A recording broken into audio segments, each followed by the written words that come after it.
كثب الأبد إلى من الدنس وأبدله دارا خيرا من داري وزوجا خيرا من زوجي وأهلا خيرا من أهلي وأعيذه من عذاب القبر وفتنته ومن عذاب النار وأدخله الجنة مع الأبرار.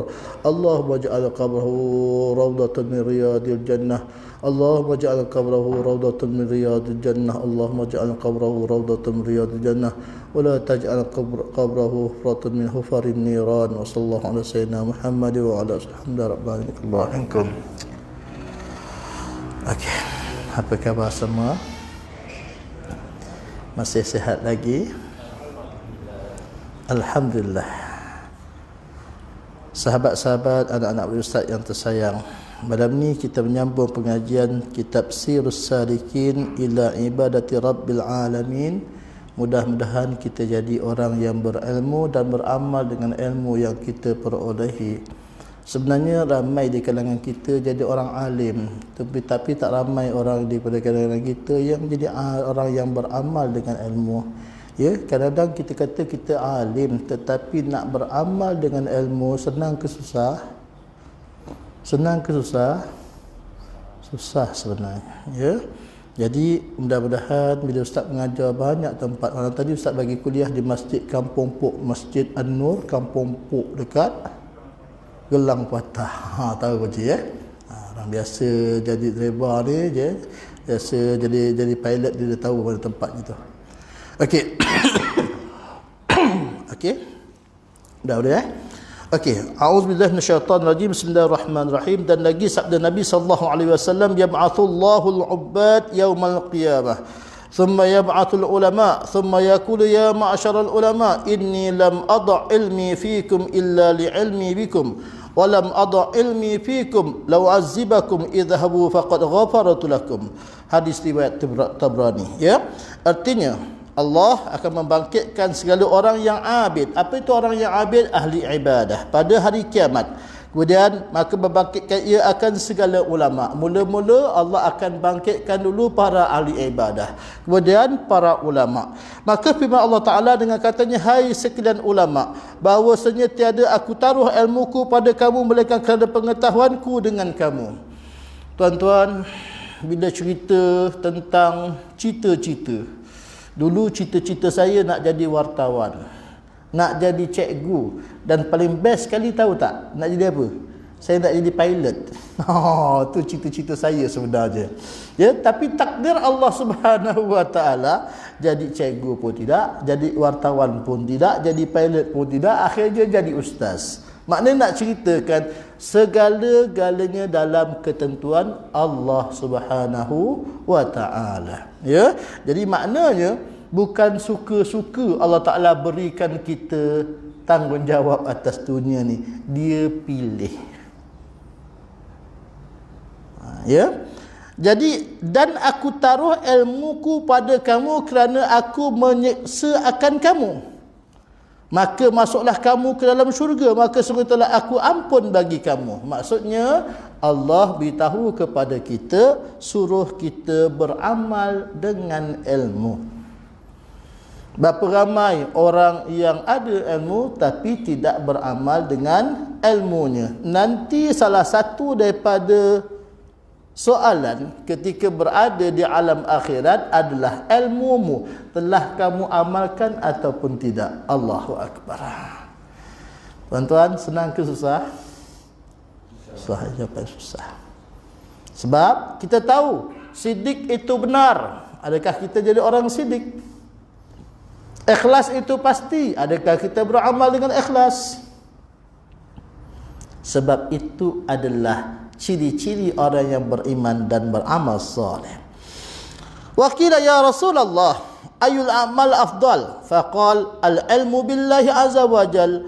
Fakil ayul a'mal tazid? Faqal al-ilmu billahi azza wa jal. Fakil nas'alu 'anil amal wa tujibu 'anil ilm. Faqal inna qalilal amal yanfa'u ma'al ilmi billah wa inna kathiral amal la yanfa'u ma'al jahli billah. Ya, artinya Sahabat bertanya kepada Rasulullah sallallahu alaihi wasallam dengan katanya, "Ya Rasulullah, apakah amalan yang terlebih afdal?" Maka sabda Rasulullah sallallahu alaihi wasallam, iaitu mengetahui Allah azza wajal. Maka bertanya mereka lagi, "Ya Rasulullah, apakah amalan yang terlebih pahalanya itu?" Maka sabda Rasulullah, iaitu mengetahui Allah. Maka berkata mereka lagi, "Kami bertanya daripada amal dan engkau jawab dengan ilmu." Maka sabda Rasulullah sallallahu alaihi wasallam, sedikit amal berserta mengenal Allah. Ya, sedikit amal ya berserta mengenal Allah Ta'ala itu terlebih manfaat, dan bahawa banyak amal serta jahil kepada Allah Ta'ala itu tiada memberi manfaat. Maksudnya tuan-tuan, apa-apa jua yang kita buat atas dunia ini kena ada ilmu. Boleh ni? Ni ngangguk-ngangguk ni macam faham. Ya, hari ni okey? Boleh? Saya nak ingat nama seorang-seorang ni, subhanallah. Ambil masa ya, bagi saya masa insya-Allah ya. Dan hasil daripada perkataan Al-Imam Al-Ghazali rahimahullah taala dalam kitabnya yang bernama Jawahirul Quran, bahawasanya ilmu tarikat dan suluk itu dinamakan ilmu tasawuf, iaitu terlebih tinggi dan terlebih mulia daripada ilmu fiqh dan ilmu kalam, iaitu ilmu usuluddin, dan yang terlebih tinggi dan mulia daripada ilmu itu ilmu ma'rifatullah, dan dinamakan ilmu hakikat. Adapun ilmu tarikat dan suluk itu iaitu jalan kepada mengetahui ilmu hakikat itu yang dinamakan al-ilmun nafi', iaitu ilmu yang memberi manfaat dalam perkara akhirat, dan namakan pula akan dia ilmu batin, seperti lagi akan disebutkan tentang ilmu yang memberi manfaat itu insya-Allah dalam kitab ini. Tuan-tuan, sebenarnya kita cari adalah negara yang kekal abadi, sebab negara dunia bakal kita tinggalkan. Saya bagi contoh, sepupu saya, sepupu rumah saya, dia aksiden pukul 12 lebih kurang. Pukul 2 baru sampai berita. Okey? Terus ambil jenazah dekat Pekan Pahang. Pukul 9.30 dah siap kapan semua sekali, ya. Terus bawa balik ke Johor. Sampai ke Johor pukul 1, pukul 2 pagi. Okey, saya bacakan Yasin tahlil dekat rumah keluarga dia. Kemudian sembahyangkan jenazah sekali lagi. Setelah disembahyangkan di Pekan, sembahyang sekali lagi dekat Johor. Terus dikebumikan pukul 2.30 pagi. Nak ceritakan berapa jarak dari pukul 12 sampai pukul 2 pagi? Ada 12 jam. Ada lebih kuranglah 12 jam. Itu Kak faham. 12 jam tu kita dah berada dalam alam barzah. Soalan senang. Dah siap. Umurnya baru 29 tahun. Muda tak? Anak 3. Muda tak? Maknanya, selalu saya cerita bahawa dalam kad kenalan kita cuma ada tarikh lahir. Betul? Yang tak ada apa? Yang tak ada tarikh malaikat Israel tunggu kita, yang tu tak ada. Sebab itu kenapa dirahsiakan? Supaya kita senantiasa beramal tanpa tunggu esok-esok dan esok.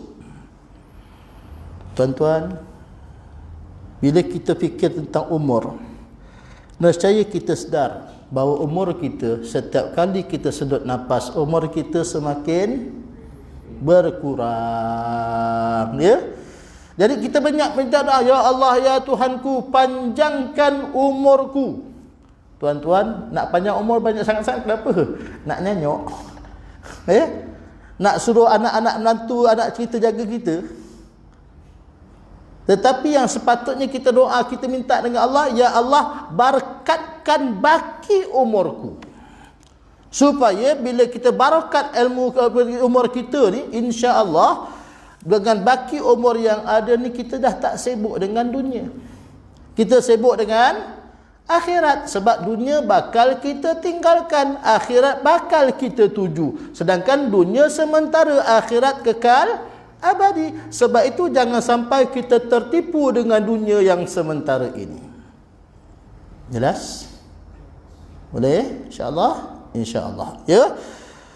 Dan Kata Al-Arif Billah Al-Sayyid Abdullah bin Alwi Al-Haddad radhiyallahu rahimahullah taala dalam kitabnya Yama Al-Fusul Al-Miyah wal Usul Hukmiyah, thumma innaka idza nazarta ila ma allafahu a'immatud din minal kutubin nafi'ah lam tara syai'an minha ajma'a li hadhil ulumin nafi'ah min kutubil Imam Hujjatul Islam Al-Ghazali rahimahullah taala, mithlul Ihya wal Arba'in fi Usuluddin wa minhaj الهداية وهذا يعرف من تأمله وأحسن النظر من أهل الحق والإنصاف وأرباب البصائر في الدين وما ينكره إلا غبي جاهل أو رسمي متجاهل قد غش نفسه وغفل عن معاده فإنه تعالى بفضله يلهمنا رشدنا ويعيذنا من شرور أنفسنا وسيئات أعمالنا ولا حول ولا قوة إلا بالله. Artinya, kemudian daripada itu bahwasanya apabila engkau pandang kepada barang yang dikarang oleh a'immatud din, iaitu ulama ahli sufi, iaitu daripada segala kitab yang beri manfaat pada agama dalam akhirat, nescaya tiada engkau lihat akan sesuatu daripadanya yang terlebih menghimpunkan bagi segala ilmu yang beri manfaat itu daripada segala kitab Imam Hujjatul Islam Imam Al-Ghazali rahimahullah taala, iaitu seperti kitab Ihya Ulumuddin dan Al-Arba'in fi Usuluddin dan Minhajul Abidin dan Bidayatul Hidayah. Dan sekalian itu mengetahui akan dia oleh orang yang memikirkan akan dia dan melihat di dalamnya daripada ahli hak dan ahli insaf, yakni orang yang adil dan orang yang mempunyai mata hati dalam agama. Apa maksud orang yang mempunyai mata hati dalam agama? Jiwanya senantiasa ada agama. Maknanya kalau dia nak buat sesuatu yang pelik-pelik, dia tak akan buat sebab dalam hatinya ada agama. Jelas?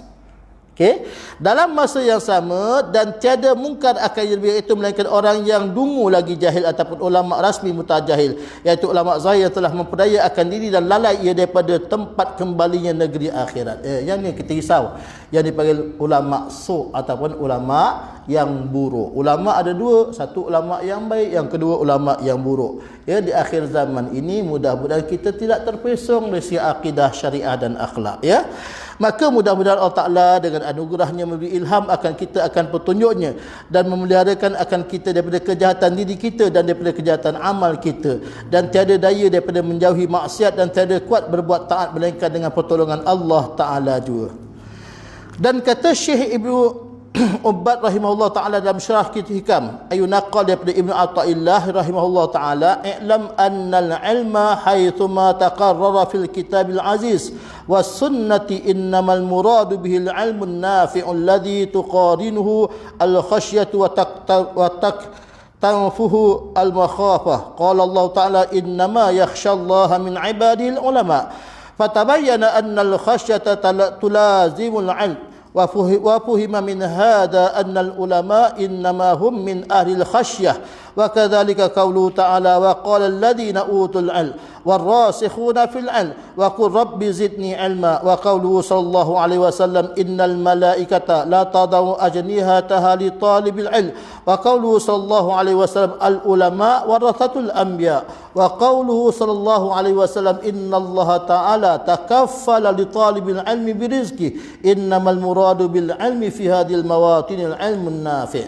Artinya, ketahui olehmu bahawasanya kelebihan ilmu yang berulang-ulang disebut dalam Quran yang mulia, yakni yang dan dalam hadis Nabi sallallahu alaihi wasallam hanya sesungguhnya yang dimaksudkan dengan dia itu iaitu ilmu yang beri manfaat, yang menyertai akan dia takut akan Allah Taala dan melengkapi akan dia itu haibat kepada Allah Taala, seperti mana firman Allah Taala innama yakhshallaha min ibadihil ulama, hanya sahaja mereka yang takut akan Allah Taala itu iaitu daripada hamba-Nya yang ulama. Tuan-tuan, selepas darjat para nabi, darjat para ulama. Selepas darjat para ulama, darjat para syuhada. Jadi sekarang ini kita semua kena berusaha menjadi orang yang alim.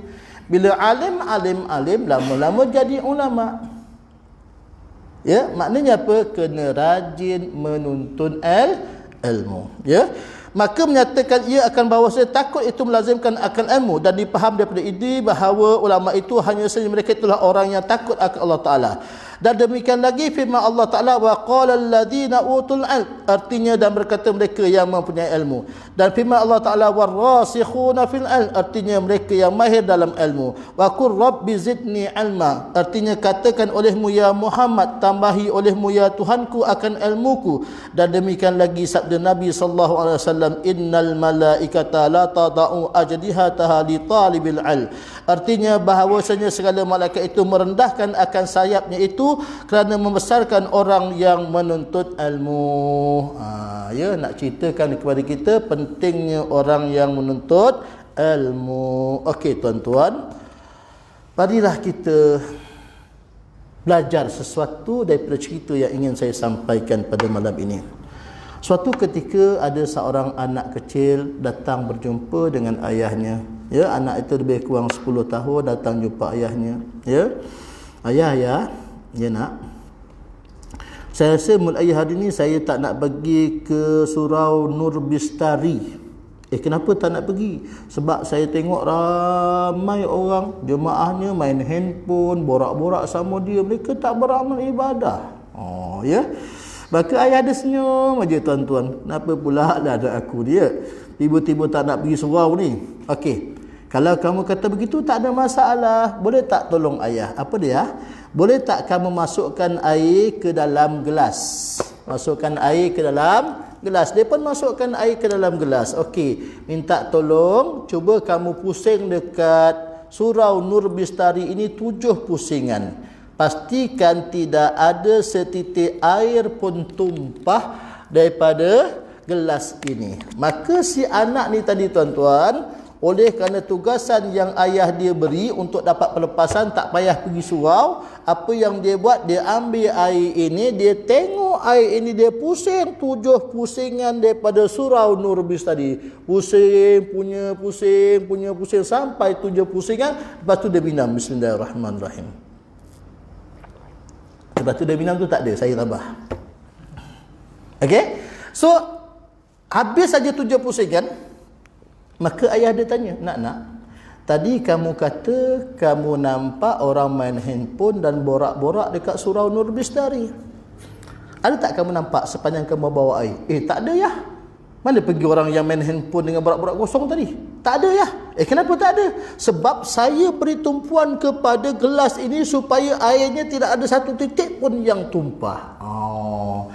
Jadi tadi kamu kata ramai orang yang main handphone dan borak-borak kosong di Surau Nur Bistari. Sedangkan bila kamu bawa air, tak ada siapa pun yang kamu nampak main handphone dan borak-borak kosong. Jadi maknanya apa? Kamu kena pergi ke Surau Nur Bistari sebab tak ada orang yang kamu sebut itu. Tuan-tuan, apa pengajar daripada cerita yang saya sampaikan tadi?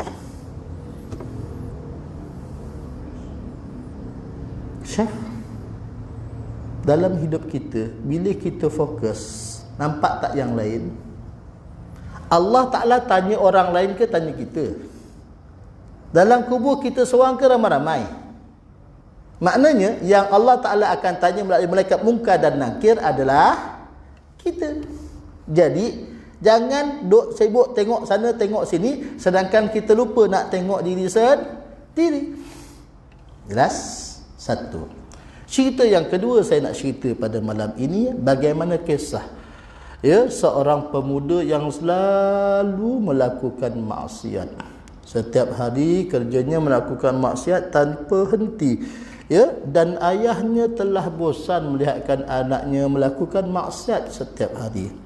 Apa yang berlaku? Dia cakap dengan anaknya, wahai anakku, mulai hari ini ayah berjanji untuk pakukan satu batang paku dekat tiang seri rumah kita.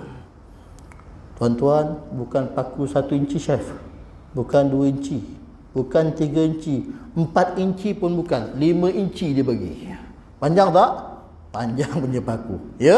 Jadi 5 inci letak dekat tiang seri, satu hari dia buat dosa 3 batang paku. Maknanya bapak dia pakukan dekat tiang seri rumah dia. Beberapa purnama berlalu, si anak tetap dengan arak, judi, perempuan, maksiat dan macam-macam yang dibuat, langsung dia tak solat. Suatu ketika, ni nak ceritakan kepada kita ya, suatu ketika Allah jentik hati pemuda dia tadi. Dia ternampak tiang yang mana tiang itu putih mulus sebelumnya, tapi telah hampir penuh dengan sebab paku yang dipakukan oleh ayahnya pada batang kayu ataupun tiang seri rumah tadi. Allahu Akbar, dia rasa sangat hiba. Ya Allah, kalau inilah dosaku menggunung tinggi daripada atap sampai ke lantai, inilah dosa yang aku lakukan. Apakah balasanmu di akhirat nanti untuk diriku? Tuan-tuan, takdir Allah. Bila Allah Ta'ala berikan petunjuk dan hidayah kepada hamba-Nya, maka dia pun cepat-cepat bertaubat dan memberhentikan segala kegiatan maksiat yang dilakukan selama ini. Ya, maka ayahnya tengok anaknya sudah mula berubah menjadi baik. Dia bercakap pula dengan anaknya, setiap kali kamu buat amal soleh, ayah akan cabut sebatang paku dan sampailah habis paku yang ada dekat tiang seri rumah kita ini. Tuan-tuan, pemuda tadi tak menghiraukan tentang paku, tapi tiap-tiap hari ayahnya akan mencabut paling kurang 3 atau 5 batang paku setiap hari. Dan akhirnya, ya, setelah beberapa ketika, tinggallah sebatang paku yang ada dekat tiang seri rumah ayahnya itu. Maka ketika nak dicabut paku yang terakhir, si anak menangis teresak-esak. Agak-agaknya tuan-tuan tahu tak kenapa dia menangis teresak-esak, wahai Tuan Haji Suhaimi?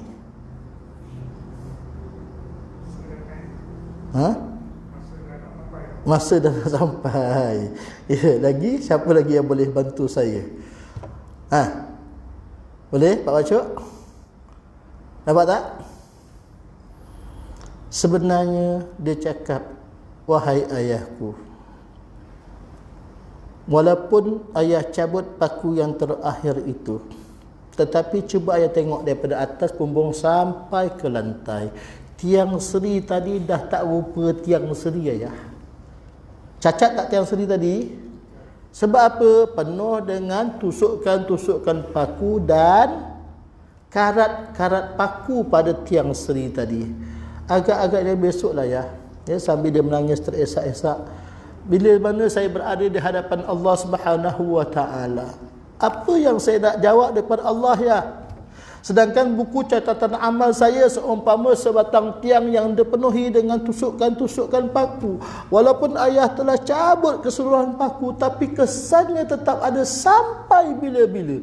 Itu yang dia menangis teresak-esak, tuan-tuan.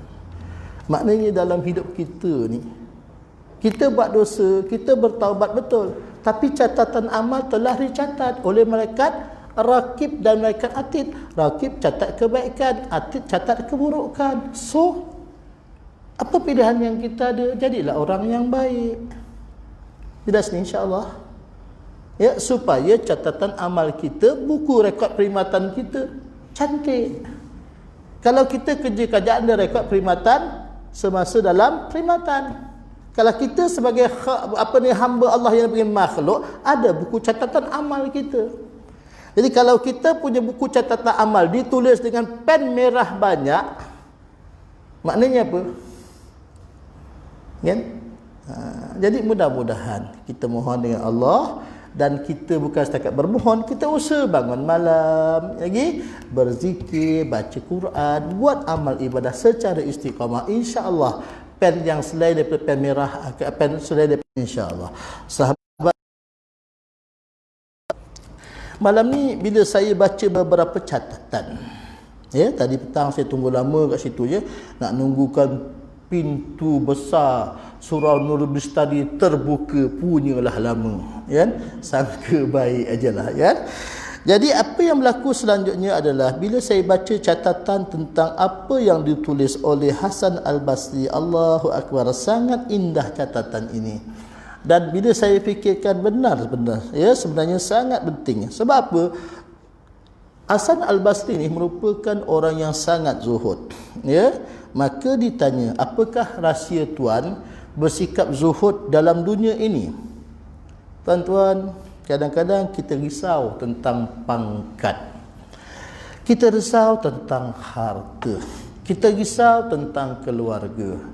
Tetapi Hasan Al-Basri punya fikiran sangat simple dan sangat cantik. Apa dia kata? Yang pertama, aku tahu, ya. Apakah rahsia zuhud Imam Hasan Al-Basri? Kata yang pertama, aku tahu rezekiku tidak akan diambil oleh orang lain, maka tenanglah hatiku. Maknanya orang lain boleh tak ambil rezeki kita? Boleh ke tak boleh? Habis kenapa orang tu duit 10 juta dalam bank tapi dia meninggal? Yang 10 juta bukan untuk dia, habis untuk waris dia. Mungkin rumah anak yatim, mungkin rumah lain, dan sedekahkan oleh warisnya melalui pesanan. Tetapi rezeki dia, manusia ini akan dimatikan bila rezeki untuk dirinya telah habis. Ya, hatta sebatang daun pun ataupun secebis daun pun, selai daun pun jatuh bila sampai masa dan saatnya. Jelas ya? Maksudnya bila sampai ajal kita, maka rezeki kita telah habis dalam ketentuan Allah. Ya, walaupun duit dalam bank banyak lagi, itu bukan kita punya. Itu yang pertama. Yang kedua, ya, berkata Hasan Al-Basri, Imam Hasan, dia kata apa? Aku tahu amalanku tidak boleh dilaksanakan oleh orang lain, lalu aku tekun membuatnya sendiri. Tuan-tuan, kita nak harapkan anak, cucu, menantu tolong buatkan, boleh, tapi sebahagian kecil. Habis sebahagian besarnya mana? Kita dah kena buat sendiri. Okey? Ya, betul. Kita rasa macam kita bosan duduk rumah. Sebenarnya bila kita dah berumur bukan bosan duduk rumah. Yang sebetulnya bila kita dah makin berusia ni, sepatutnya aku seronok duduk rumah sebab aku mudah untuk beramal ibadah. Jelas? Jangan kata bosan untuk duduk rumah. Ya, sebabnya kadang-kadang, ya, saya kadang-kadang, yalah, bahagian masing-masing tuan-tuan, bila kita bekerja ni macam-macam berlaku dekat dalam dunia pekerjaan kita. Ada orang nak berpoligami umur dah 70 tahun marah-marah dekat pejabat. Kenapa? Sebab dia punya permohonan kita tak boleh luluskan serta-merta. Ada dokumen-dokumen dah expired date yang sepatutnya dia barukan, dia tak barukan. Bila dia buat begitu, jadi masalah pada dia. Dan itu yang sepatutnya kita betulkan. Kan? Jadi bukan saya kata tak bagus nak berpoligami ke nak kahwin lebih, silakan. Tetapi yang pentingnya kita kena sediakan bekalan untuk negara sana. Negara sana tu makna negara akhirat, sebab negara sana itu merupakan negara yang kekal abadi. Jadi buatlah amalan yang terbaik dalam kehidupan kita ini. Itu yang kedua. Yang ketiga, aku tahu Allah sentiasa melihatku, lalu aku malu dia melihatku dalam keadaan bermaksiat. Umur 60, 70 tahun masih lagi ada dalam kelab Al-Kalabu wal Malami. Ada tak? Ada. Dulu saya kerja penguatkuasa tuan-tuan. Tahun 2001 sampai 2003 kerja saya kerja penguatkuasa. Masuklah macam-macam tempat yang pelik-pelik, yang lampunya samar-samar ni, kan? Tengok Allahu Akbar, ya, dah berubah, kan? Peluk, ya, anak-anak dara yang genit-genit, kan? Jadi kita tengok pun, Allah, kesian pak cik ni. Ya, satu ketika tu saya berada, ya, dekat time studi, tangkap pak cik tu pakai kepiah. Pak cik buat apa ni? Cari rezeki nak, dia kata. Dia beli nombor tuan-tuan, kan? Jadi kadang-kadang yalah, kita pun sedih juga dengan usia lanjut tu, bawa cucu pula pergi kedai nombor, kan? Saya tanya, ni siapa? Ni cucu saya. Dah, pak cik kenapa kat sini? Dia kata cari rezeki, dia kata. Kan Nabi nak macam mana? Dari segi kefahaman dia, cari rezeki tu boleh apa saja, kan? Jadi benda tu tak betul, ya. Jadi mudah-mudahan kita doakan dia dapat petunjuk dan hidayah, ya. Jadi mudah-mudahan kita tidak melakukan maksiat, ya. Dan yang terakhir, aku tahu mati sedang menungguku, kata Imam Hasan, ya. Lalu aku menyiapkan bekalan untuk menemui Tuhanku. Tuan-tuan, Allah tak tanya berapa banyak yang kita ada. Yang Allah Ta'ala tanya, mana datang, mana belanja. Kan? Mana datang income dengan outcome, mana datang sumber, mana belanja ke mana. Itu Allah Ta'ala tanya. Ya. Yang kita ngeri bab hartanya, halalnya dihisap, haramnya diazab. Saya ulang semula. Yang kita ngeri bab harta ni, halalnya dihisap. Kan? Maknanya kita dapat rezeki yang halal, kita belanja ke mana? Semua Allah Ta'ala tanya. Tetapi kalau haram, confirm diazab. Kan? Jadi maknanya bila kita cerita atas dunia ni, bukan suka-suka kita boleh laksanakan apa yang kita suka. No way man. Tak semudah itu. Boleh? InsyaAllah. Tuan-tuan, itu cerita yang kedua yang saya nak cerita malam ini, ya. Yang ketiga saya nak cerita juga pada malam ini bagaimana suatu kisah, ya. Ada tiga beradik. Adik-beradik yang pertama namanya kejayaan. Yang kedua namanya kekayaan. Dan yang ketiga namanya kasih sayang. Ketiga-tiga adik-beradik ini sangat belas kasihan dan saling sayang menyayangi di antara satu sama lain. Dan tiga beradik ini tadi tuan-tuan, dia dah tua. Suatu ketika dia pergi ke sebuah rumah, ya, dan dia bagi salam. Assalamualaikum. Waalaikumsalam. Ya, datanglah buka pintu seorang perempuan. Dia tanya, kamu bertiga ini siapa? Dia persedangkan, nama saya Kekayaan. Ni adik saya namanya Kejayaan. Ni seorang lagi adik saya namanya Kasih Sayang. Kami ingat nak jumpa tuan rumah. Boleh kami masuk? Dia kata, minta maaf, suami saya tak ada kat rumah. Okey, kalau macam itu tak apa. Kami tunggu suami puan pulang. Tuan-tuan, pada waktu petang, maka si suami pun pulang ke rumah. Maka diceritakan kisah tadi kepada suaminya, ya. Maka suami pun kata, okey, kamu pergi jalan jemput ketiga-tiganya masuk ke dalam rumah kita. Maka si isteri pun keluar rumah dan menjemput ketiga-tiganya masuk ke dalam rumah. Malangnya, Kejayaan berkata kepada si tuan rumah, kami tak boleh masuk bertiga. Kamu kena pilih di antara kami bertiga siapa yang dibenarkan masuk. Agak-agaknya lah, ya, Tuan Zaini, kalau Tuan Zaini diberi pemilihan antara kekayaan, kejayaan dan kasih sayang, nak pilih mana? Pilih kaya. Ya, toki apa ni? Toki kemah siapa nama? Lupa saya. Bob. Okey Bob, nak pilih. Kalau Bob pilih apa Bob? Kejayaan, kekayaan dan kasih sayang. Kasih sayang. Okey, depannya siapa? Toki Bank. Nama siapa? Zainal Tuan Zainal ya. Bob, Zainal, Zaini. Okey. Ada orang pilih kejayaan, ada orang pilih kekayaan, ada orang pilih kasih sayang, ya. Haji Suhaimi pilih apa Haji Suhaimi?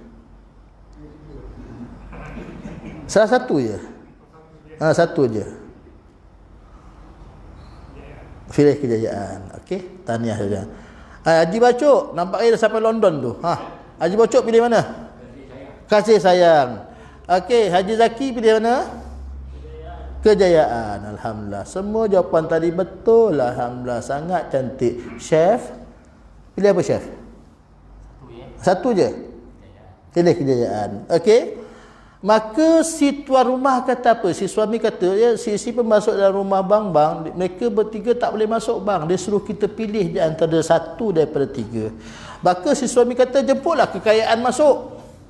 Okey? Suami kata apa? Jemputlah kekayaan masuk supaya rumah kita ini dipenuhi dengan kekayaan. Maka si isteri menjawab, bang, kalau kita pilih kekayaan, nanti kita tak ada kejayaan. Apa kata kita pilih kejayaan? Si isteri kata, betul juga macam kata, biar kita ada kejayaan. Betul juga suami kata. Kemudian tiba-tiba ada satu suara di belakang rumah dia, iaitu suara menantu dia. Ayah, ibu, apa kata kita pilih kasih sayang? Mudah-mudahan hidup kita harmoni dengan penuh kasih sayang. Tuan-tuan, agak-agak di antara tiga-tiga tadi, semua sekali ada pilihan sebenarnya. Tiga-tiga tadi siapa yang terpilih? Tuan Haji Sa'ri, pemutus cerita, pengusi. Siapa yang terpilih? Kasih sayang. Okey? Ya, jawapannya kasih sayang. Maka menantu kata, bagus kita pilih kasih sayang agar semua penghuni rumah ini dapat kasih sayang. Tuan-tuan, takdir Allah. Maka si isi pun keluar rumah, siapa di sini yang namanya kasih sayang, jemput masuk.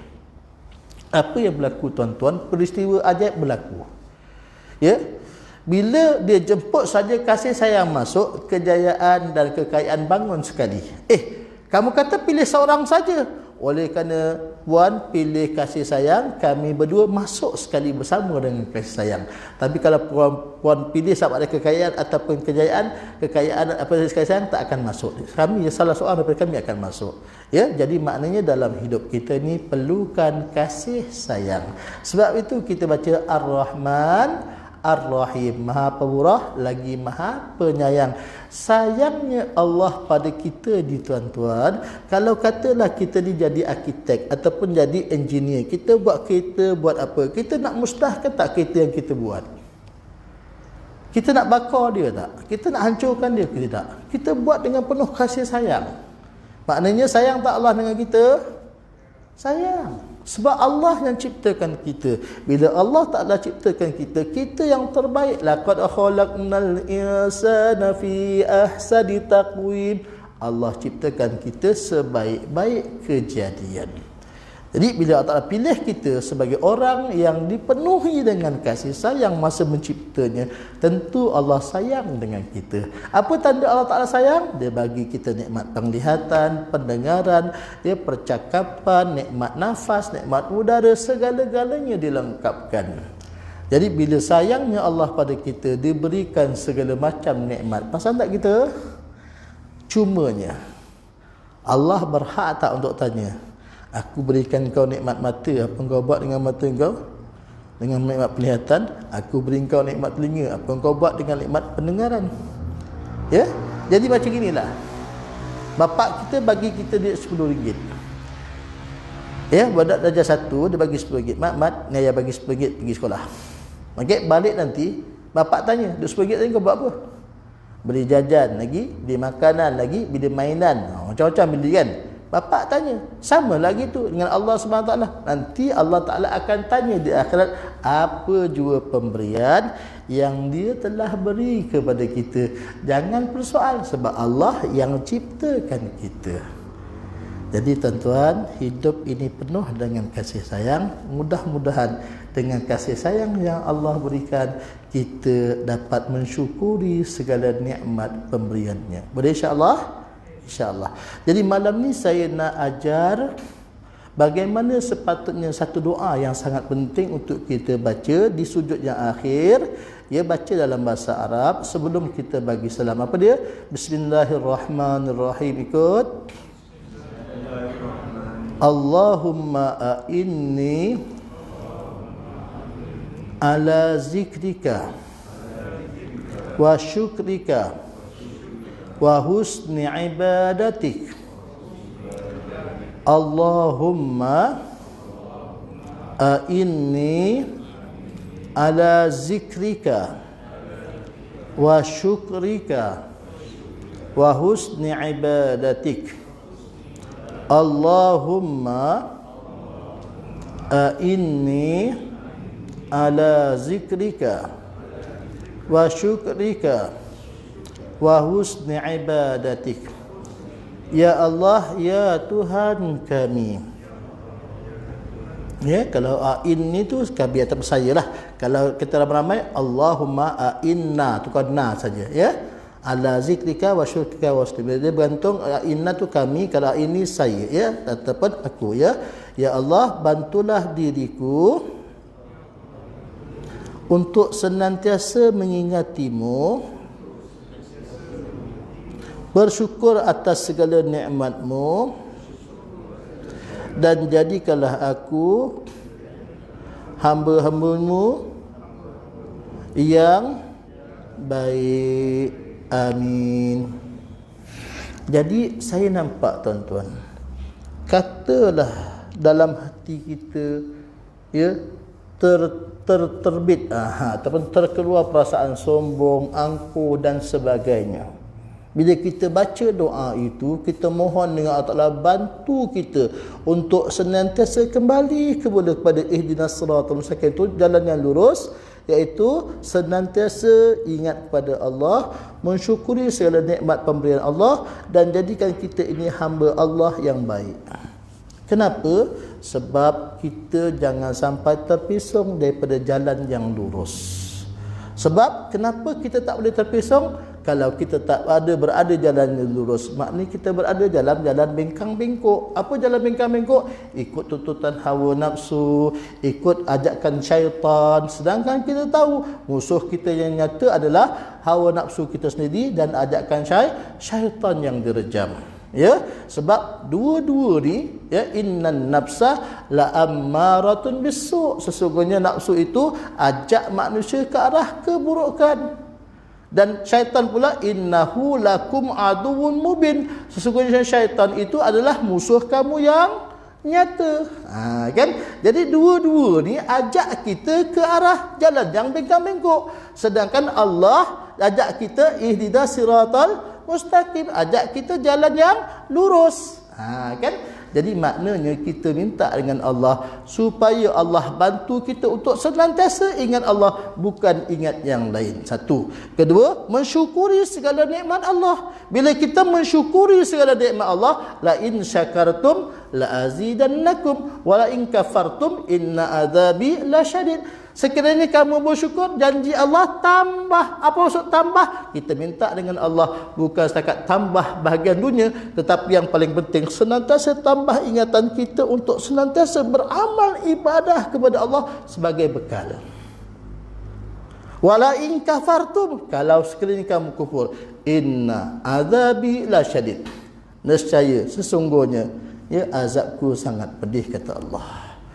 Tuan-tuan, kadang-kadang waktu petang atau waktu pagi saya bakar sampah. Bila saya bakar sampah tu dekat sikit dengan api, panas tak? Itu baru 1/70. Api dunia ni baru 1/70. Bayangkan api neraka 70/70. Tuan-tuan, ada satu ketika seorang makcik sedang merakam bunyi tiupan angin dekat kawasan perkuburan. Dia rakam suara angin tu slow. Dia stop. Lebih kurang dalam 10 saat dia rakaman tu. Tiba-tiba bila dia dengar balik rakaman tu, ada di antara tengah-tengah daripada bunyi angin itu adalah bunyi sakit. Bunyi yang sangat halus mendengarkan di dalam kawasan tanah perkuburan. Ada bunyi beritahu dia sedang diseksa dengan jeritan sakit yang berpanjangan. Tuan-tuan, saya dah cerita tadi, dia meninggal pukul 12, dia ke bumi pukul 2 pagi. Lebih kurang 10 ke 12 jam dia dah masuk ke liang lahat. Maknanya antara dunia dengan alam barzakh, alam dunia dengan alam barzakh dekat ke tidak? Dekat tak? Dekat. Jadi sebenarnya kita sangat dekat dengan kematian. Kadang-kadang saya beritahu lah, nampak kerja jadi ustaz ni macam senang kan? Tuan-tuan, kalau kena kat Pontian, kalau kena dekat pendas tu, dekat dalam patah, ya, kadang-kadang saya mandu, kadang-kadang saya tak tahu. Saya boleh sampai rumah, saya syukur saja. Sebab apa? Boleh tak saya kata kadang-kadang saya tertidur time mandu. Penat tak agaknya? Penat, tuan-tuan. Tapi nak ceritakan inilah dakwah. Inilah kerja yang dilakukan oleh para nabi yang tidak pernah mengenal erti penat. Maknanya apa? Tugasan ini sebenarnya sangat berat. Sebab bila Allah Ta'ala berikan ilmu dan kena sampaikan, satu kena sampaikan, yang kedua tu yang berat. Apa dia? Kabura maqtan indallah antakulu ma la taf'alun. Sebesar-besar kemurkaan Allah cakap tapi tak buat. Kan? Jadi itu lagi besar. Sebab itu yang jadi ustaz, yang jadi ulama ini peranannya cukup besar. Sebab dia kena betulkan diri dia, baru dia boleh betulkan orang lain. Suruh orang tahajud, dia buat tak tahajud? Suruh orang solat duha, dia buat tak solat duha? Suruh orang sedekah, dia sedekah tak? Jelas ya? Maknanya dalam hidup kita ni kita kena buat apa yang terbaik yang Allah Ta'ala perintah dan Rasulullah ajar kepada kita. Boleh insya-Allah? Insya-Allah. Okey, soalan pertama daripada Bob. Bob, soalan pertama Bob lah ni. Macam mana nak istiqamah dalam beramal ibadah? Tuan-tuan, istiqamah sangat susah. Yang senang apa? Istirahat. Lawan bagi istiqamah, istirahat. Rehat je lah. Kan? Jadi maknanya paling susah istiqamah buat baik. Susah. Tetapi nak tak nak sebagai seorang hamba Allah, kena jadi hamba yang baik. Istiqamah lah. Boleh? InsyaAllah? InsyaAllah. Tuan Haji Zaini, soalan kedua.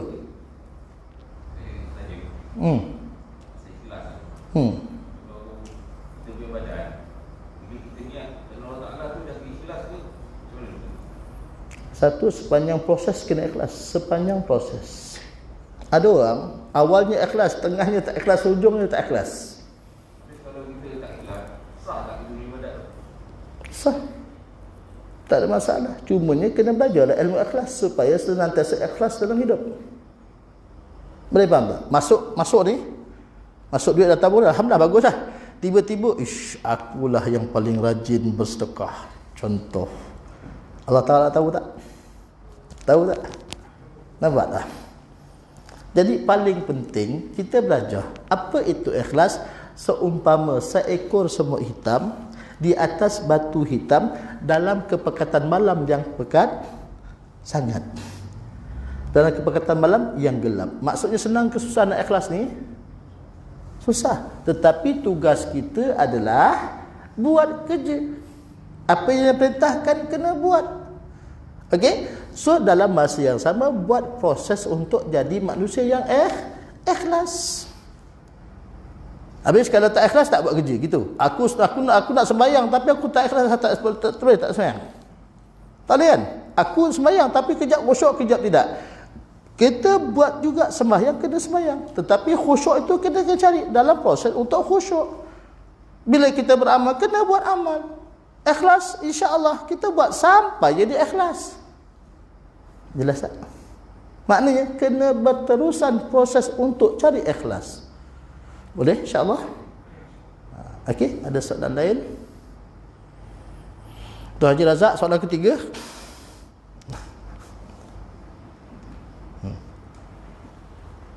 Ya. Ya, apa dia?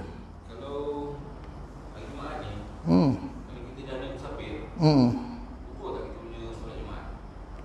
Itu yang pertama lah, yang kedua. Bila kita jamak, kita jamak takjim tu, kita nak jamak dengan Zuhur ke dengan Jumaat? Okey, soalan yang baik. Okey. Boleh satu lagi tak? Banyak soalan ni. Semua boleh Jumaat. Kalau kita keluar, ada orang cakap keluar sebelum subuh, tak perlu solat Jumaat. Tapi keluar sebelum subuh, kena solat Jumaat. Ya. Okey. Dah, habis. Okey, terima kasih banyak. Tuan-tuan, bila bab paling penting sekali jarak. Jaraknya 2 marhalah. Ada yang kata 87 km, ada yang kata 90, ada yang kata 94. Itu jarak. Pastikan jaraknya cukup. Okey, katalah kita ke Batu Pahat, jaraknya lebih kurang 90 km. Lepas tak? Okey, lepas tak? Alright. Tapi kalau kita sampai setakat air hitam, lepas tak? Boleh faham tak? Itu satu jarak. Yang kedua, ada yang kata kena sebelum subuh keluar, baru dapat lepaskan sembahyang Jumaat gantikan sembahyang Zuhur jamak. Betul? Ada yang kata boleh. Ya, banyak pendapat ulama dalam hal ini. Yang penting rujuk kitab, mudah-mudahan kita dapat jawapan yang tepat. Ya, saya nak jawab tepat-tepat pun tak berani, bahaya. Kan? Tapi yang pentingnya, asasnya yang terbaik mesti keluar sebelum subuh hari Jumaat untuk melepaskan tuntutan fardu Jumaat tadi tak perlu dibuat. Okey. Tapi pada kala hari-hari yang lain tak ada masalah, ya. Yang terbaik kita keluar sebelum subuh, ya. Kita boleh sembahyang zuhur dan asar jamak takdim ataupun asar dan zuhur jamak takhir. Boleh, tak ada masalah. Yang penting zuhurnya itu, katalah kita sembahyang zuhur, di dalam kita jamak tu waktu zuhur, maknanya asar kena buat pada zuhur. Kita kena buat sembahyang zuhur dulu. Okey, kalau kita sembahyang asar, kita boleh pilih sama ada nak buat zuhur dulu ataupun asar dulu. Tapi yang terbaik ikut waktu yang awal. Jelas InsyaAllah. Ya? Ha? Ha? Ha?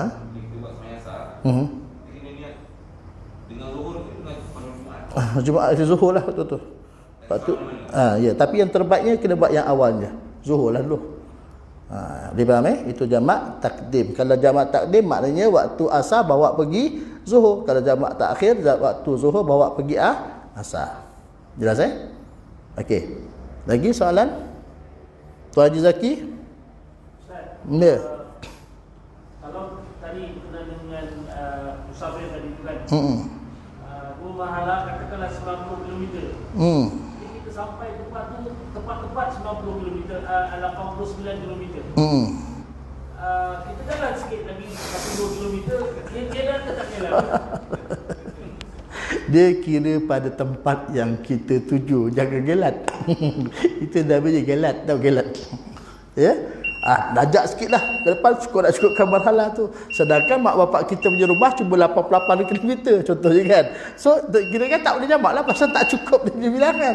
Yang kita gelat, kita udah ke depan sikit pusing balik. Itu tak betul lah. Kan? Ikut pada tempat mana kita nak bermusafir itu. Boleh insya-Allah? InsyaAllah. Okey, jumpa lagi insyaAllah. A'udzubillahi minasyaitonir rajim. Bismillahirrahmanirrahim. Allahumma inna nas'aluka ridhaka wa jannah wa na'udzubika min sakhatika wa nar. Alhamdulillah rabbil alamin.